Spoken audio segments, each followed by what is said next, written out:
So what's up? One Shot Gaming na naman nagbabalik. At dahil nga na low streak na naman tayo, nag-solo muna tayo dito. Dahil ayaw na natin mandamay eh. Dahil pag natalo tayo, tayo na lang matalo para tayo na lang malungkot, ba? Diba? So dito nag-rotate na agad tayo. Mag-i-snowbie dito ng Dudong. Tinutukan ko. Kaso nakapag-rewind. Hindi ang likot ni Dudong dito. And then sinugod ko na yun. Siyempre sinimulan natin to. Kailangan natin tapusin. Hindi na tayo pwedeng umatras. Hindi na tayo pwedeng mag-back. Hindi pwedeng mamaya. Kaya kailangan ngayon tapusin na natin. So pinush ko na yan. Hindi ko na yan pagbibigyan pang maka-out. So dinigyan na agad natin yan. So dito mag-out na sana ako. Kaso nagulat ako, may hulog ng langit. So anong ginawa ko? Siyempre dinown ko na yan. Tinuluyan ko na yan. Siyempre alam ko magdudogtag yung kakampi niyan eh. Kaso nagulat tayo. Kasi ang tagal niyan lumabas. So ano gawin natin? Hinanap natin yung pala. Kaya hindi ko pala makita. Hindi na pala humihinga dito sa ilalim. So binigwasan na agad natin yan. So dito naka double RC na tayo dito mga bossing. And then may nag-RC dito mga dudong. Ano ginawa natin? Pinabaan ko na agad dyan. Kasi naka double RC na ako eh. Pinakitaan ko na ng malupit na tutok yan dyan. Binigwasan na agad natin. And then tinuluyan na agad natin. 'Di ba? So dito nag-push tayo, nagpapap na agad tayo ng smoke diyan. Kasi dito nag-aaway sila eh. Huwag kayong mag-away kasi dapat sa akin kayo magpa-kill. Dapat ako yung papatay sa inyo. Dapat ako lang yung umuubos dito, 'di ba? So dito may dalawang ads. So in-skip muna natin. 'Di ba? In-skip muna natin yung ads. So hinahanap ko yung kasama niya, nandito lang pala sa taas, naka-misdirection. So nagpapap na tayo ng smoke and then nilabas na natin yung pambardagulan nating Jack 12. Diba? So binigyan na agad natin nung walang kahirap-hirap. So kabado yung last guy. Bakit? Ang tagal ko nag-heal dyan, hindi niya ako binabaril. Yung pala nakahiga lang yung burloloy dito. Buti na lang inantay niya tayo matapos, diba?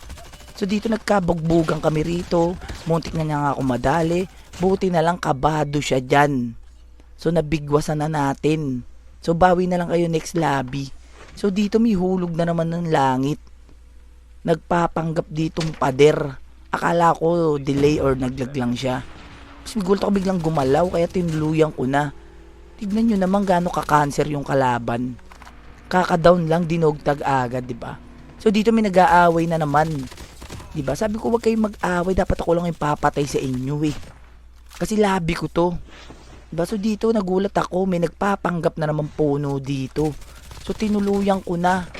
Diba? Sabi ko, bawi na lang kayo next lobby, wag kayong magulo. So dito nakakuha tayo ng momentum with the 15 kills. May nag-i-snowboard na naman. So may nag-aaway na naman. Diba sabi ko, wag kayong mag-aaway kasi ako yung papatay sa inyo dito. Yung isa rito, nakipagtutukan. Mas makunat pa yung bot sa kanya. So dito tutuluyan na natin yan. Siyempre alam natin magdudogtag yan, di ba? Anong gagawin natin? Aabangan na naman natin yan. So dito nakita ko siya nasa kabilang zipline. Akala niya siguro hindi ako umakyat dito sa high ground. Kaso nagulat ako may ads ditong nag-zipline. 'Di ba?